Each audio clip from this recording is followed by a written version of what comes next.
नमस्कार, मैं हूं मुकेश और आप देख रहे हैं एसआरबी न्यूज़। एसआरबी न्यूज़ के इस खास कार्यक्रम शादी स्पेशल में आपका स्वागत है। जैसा कि आपको पता है कि हम प्रतिदिन किसी न किसी शादियों में हैरान कर देने वाली घटनाओं को लेकर आपके सामने आते हैं। तो फिर आज हम एक बार फिर आपके सामने आए हुए हैं ऐसी ही एक घटना के साथ जो आपको सुनने में कुछ अटपटा लगेगा।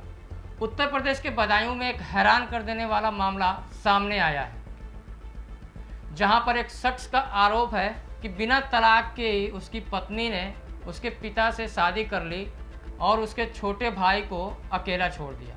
बदायूं जिले के कस्बा बिसौली के गांव दबतरा के रहने वाले 45 साल के देवानंद की पत्नी की मौत 2015 में हो गई थी।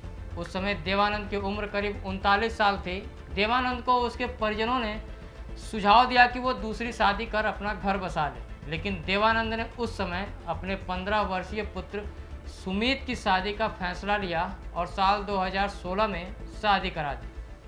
लेकिन शादी के 6 महीने के बाद सुमित और उसकी पत्नी में मनमुटाव रहने लगा, जिसकी वजह से दोनों में दूरियां आ गई और बहू के अपने ससुर देवानंद के साथ प्रेम संबंध बन गए। देवानंद ने अपनी बहू से 2017 में कोर्ट मैरिज कर ली और दोनों चंदौसी में जाकर रहने लगे। फिर उनका एक 2 साल का बेटा भी हुआ।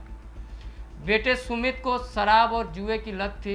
रुपए की ये ज़रूरत उसके पिता से ही पूरी होती थी, लेकिन कुछ दिन बाद देवानंद ने अपने बेटे को पैसा देना बंद कर दिया और सुमित ने वकील के कहने पर देवानंद के वेतन संबंधी जानकारी सूचना के अधिकार के तहत मांग ली। इसके अलावा पुलिस को एक प्रार्थना पत्र भी दिया, जिसमें पत्नी के कहीं चले जाने और उसको ढूंढ कर वापस लाने का निवेदन किया गया था।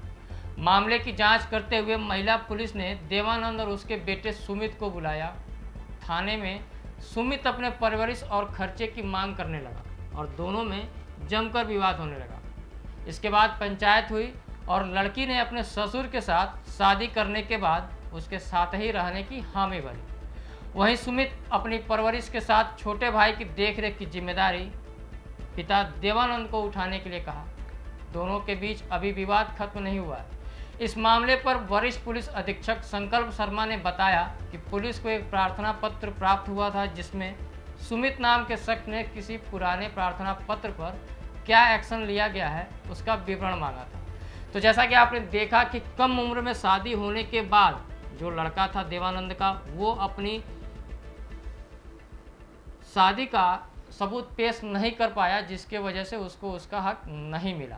तो ऐसे ही हैरान कर देने वाली घटनाएं आपके आसपास भी होती होंगी, और यदि आप चाहते हैं कि इस तरीके की घटनाएं हम अपने दर्शकों के सामने लाएं, तो हमारे स्क्रीन पर दिए हुए नंबर पर आप उन घटनाओं को शेयर करें। तो फिलहाल शादी स्पेशल के इस खास प्रोग्राम में अभी तक के लिए इतना ही।